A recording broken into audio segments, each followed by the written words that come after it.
The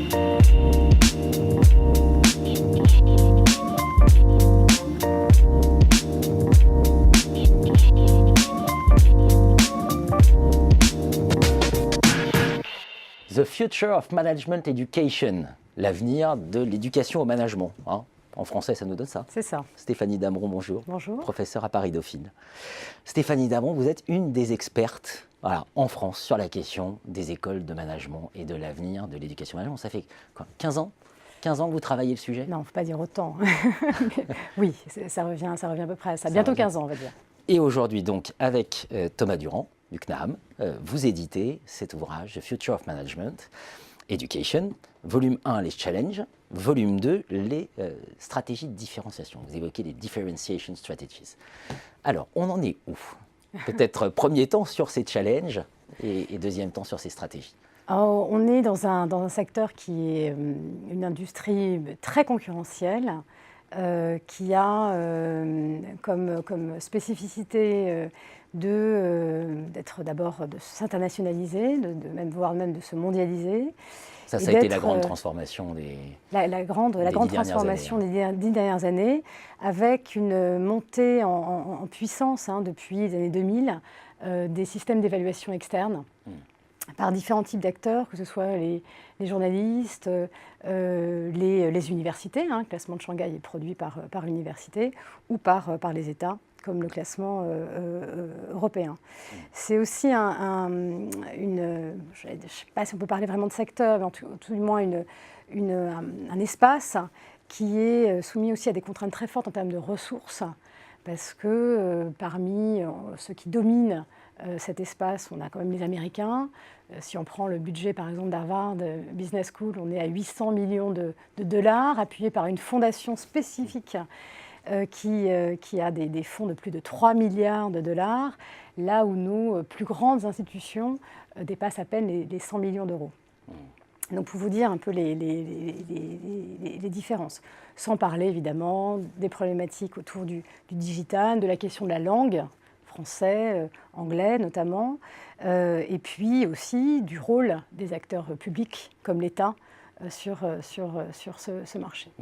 Les principaux challenges dans ce cadre. Vous évoquez des scénarios. Oui, alors on avait en 2008 déjà commis un ouvrage sur ce sujet et on avait mis en exergue différents scénarios. Un de celui-ci s'est vraiment développé, qui est celui finalement des recompositions, des fusions entre établissements. C'est vrai que parmi les scénarios qu'on voit se développer, ces futurs possibles qui sont en train de se cristalliser, il y en a deux. La montée en puissance d'acteurs privés qui investissent dans le domaine de l'enseignement au management.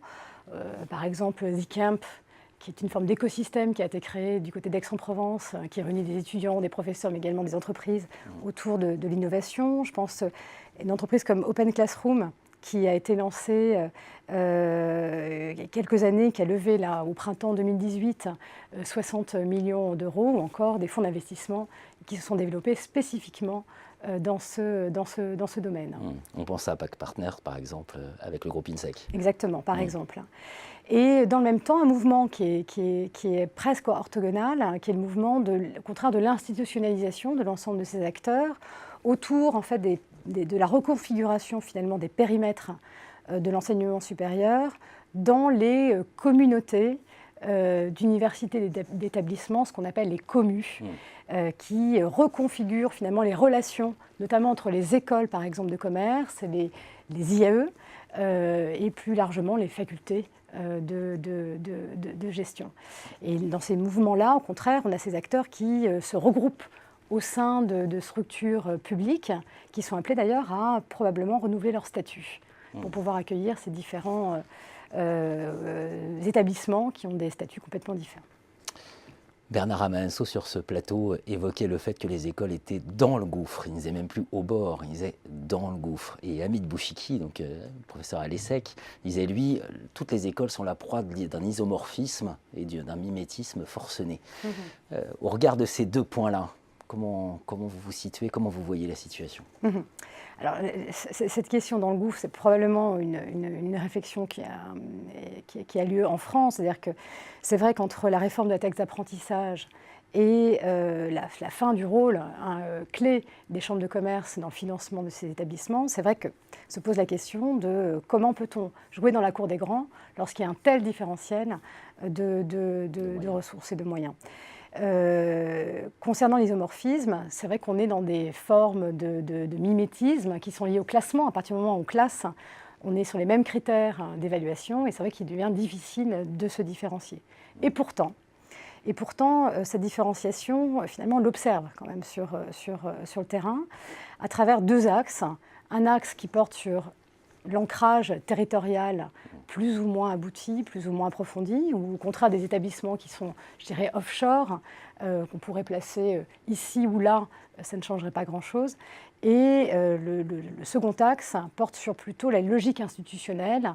Est-ce que ces établissements entrent dans une logique institutionnelle de reconnaissance, notamment par l'État et par les parties prenantes, ou pas? Je parlais de DICIMP, la question ne se pose pas, par exemple, d'attribution de diplômes. Donc on n'est pas du tout dans les mêmes contraintes, ni les mêmes attentes d'un point de vue institutionnel. Donc on a au moins 4 groupes stratégiques qui se constituent et qui renvoient évidemment à des problématiques stratégiques et à des besoins complètement différents.